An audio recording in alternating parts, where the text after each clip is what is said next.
Definitivamente, uno de los objetivos que tenemos que tener muy claro es la prevención, ¿no? El Claro. prepararse para.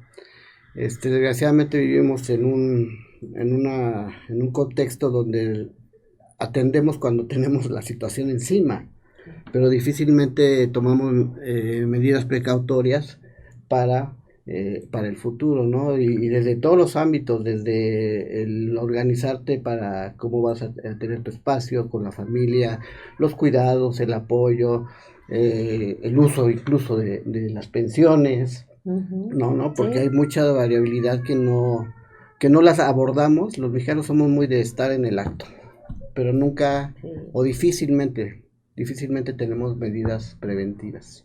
Y esto a colación justo de el acercamiento que he tenido con el adulto mayor, es que ya llegan a una edad en donde no fueron preventivos y deciden curar, ¿no?, su cuerpo. Ujú. Y el tema del cuerpo es muy importante porque no es solo el tema de la enfermedad, de estar frente a la enfermedad, cual sea, crónico-degenerativas, metabólicas, etc., sino si hay una apuesta ante la resistencia y la negación de lo que recibe el cuerpo cuando uno es diagnosticado o se genera Ujú. una impresión diagnóstica. Entonces, quiero pensar que este recorrido que el adulto mayor tiene a través de su historia, pues lo hace vulnerable en el sentido de recibir eso que se resistió a saber o negó a saber durante este lapso en donde pues, se genera una impresión diagnóstica, ¿no? Las citas médicas, los Ujú. acercamientos a hospitales. Entonces, a algún punto dentro de sus emociones, acceder a esa curación también implica estar preparado para recibir esta parte corporal que a veces niega al adulto mayor, ¿no? En esta vulnerabilidad socioemocional en la que hablaban, como de esta especie del abandono, el ser una carga, y pues recibir una polifarmacia no es fácil, quiero pensar, porque los adultos mayores generalmente, o los longevos o los octogenarios, sí tienen en algún punto pues una polifarmacia. Y vincularse con el medicamento, vincularse con la enfermedad, es parte de un proceso que a veces no asimilan del todo o no terminan por Y asimilar. ese punto es bien importante porque el tener una polifarmacia y dejárselo al mismo paciente, al adulto mayor, es muy peligroso. ¿Por qué? Porque dice, ya me la tomé. Mm, No, creo que no. Y ya se la tomó y se la vuelve a tomar. O decir, Ujú. no, esta sí me la tomé y ya no se la toma.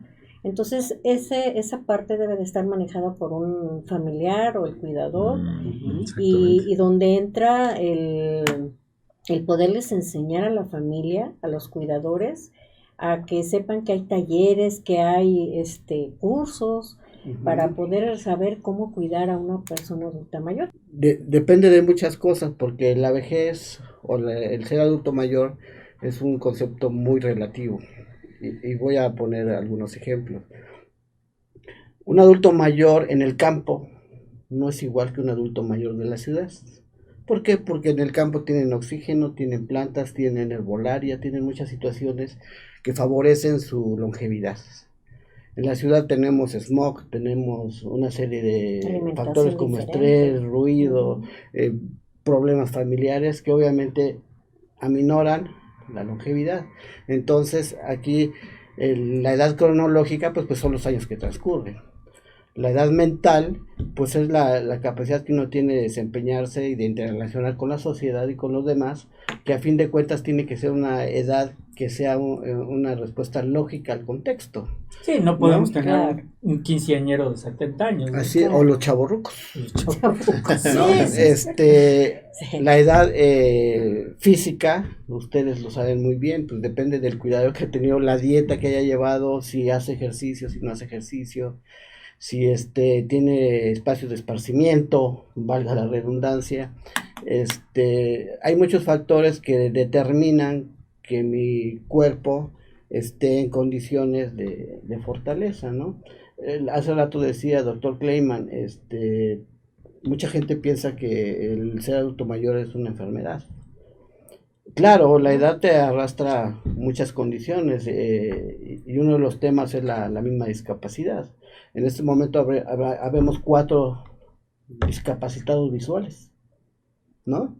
¿Por qué? Pues porque no tenemos una vista perfecta y obviamente a mayor edad pues se van mermando el oído, la motricidad, sobre todo la motricidad fina, en los casos de Alzheimer, por ejemplo, de Parkinson, nos vamos entrando en el mundo de la discapacidad. Entonces, por eso mucha gente piensa que es como que una situación de enfermedad. ¿No? Incluso las discapacidades, por así llamarlas, pues se van combinando. Puedes tener varias, lo que en medicina sería la comorbilidad, ¿no? Entonces, ahí en nuestro ámbito, pues se considera que es una discapacidad múltiple producida por la edad. Entonces, retomando, pues sí, la edad, o al considerarse adulto mayor depende de muchos factores, pero yo creo que el más importante es el cómo se siente el individuo. Porque si es productivo, sabemos que hay personas que a muy alta edad pues siguen laborando, ¿no? Y se da mucho en el gremio de los maestros, ¿no? Tenemos muchos maestros muy grandes que sí, perdón que lo diga así, pero ya no tienen condiciones de estar en la docencia, ¿no? Creo que lo inicial para entender la violencia o la agresión al adulto mayor es, bueno, entender cómo se va configurando a nivel familiar. Creo que tenemos ahí el hijo o la hija que juega un rol y dependiendo la edad que tenga, porque no es lo mismo tener 25 a tener 40 y cuidar a un adulto mayor.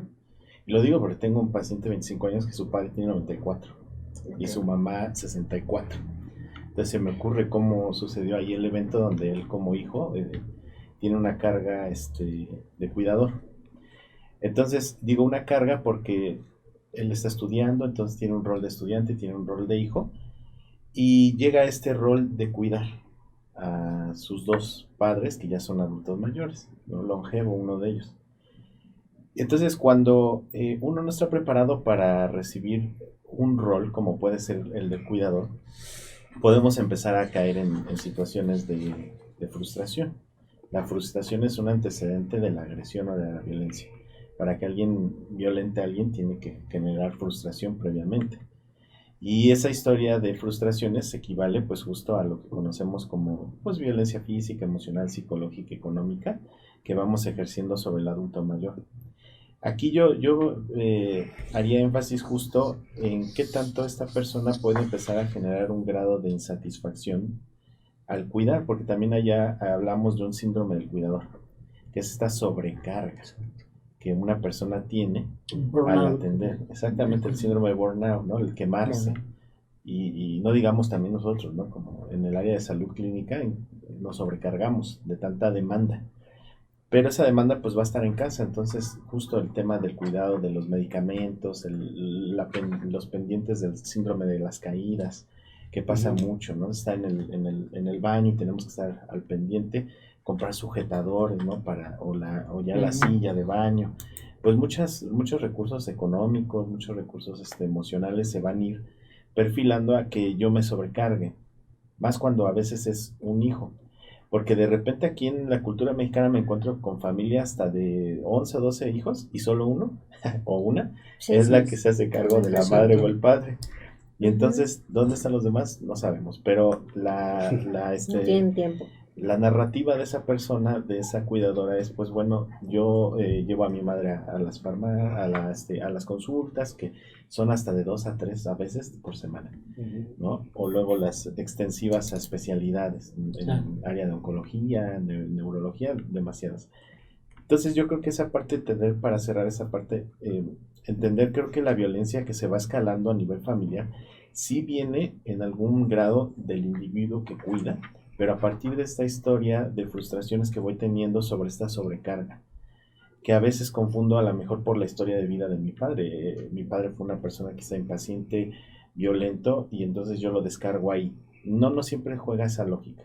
A veces, aunque yo tenga un padre violento o una madre violenta, a lo mejor madurativamente lo puedo asimilar, pero medianamente vendría más de esta sobrecarga que voy teniendo como cuidador, donde reacciono sobre esa persona, sobre ese cuerpo que está enfrente de mí. Sí, porque en un momento determinado es el que menos se atiende. Exactamente, el cuidador Es la exactamente. lolita. ¿Tienes alguna cosa? Nada más un comentario antes. Hay un síndrome que le llaman síndrome del hijo bastón. El hijo bastón, ¿en qué consiste? Que por diferentes razones uno, como dice Carlos, asume la responsabilidad que en algún momento la familia, el mismo adulto mayor le otorga y él se agacha y se pone de bastón. Entonces asume la responsabilidad estoicamente, como buen mártir, se asume como responsable de lo bueno o malo que pase con la persona a su cargo. Y a fin de cuentas es una codependencia. Claro. ¿No? Claro. Porque ahí explotan todos sus rencores, corajes, el adulto mayor con ese hijo bastón. Y al revés. Entonces, yo, el mártir que te cuido, te protejo y los demás te ignoran, se hace una situación codependiente que a fin de cuentas afecta al adulto, a ese hijo y a la misma familia. Y esto se tiene que romper, porque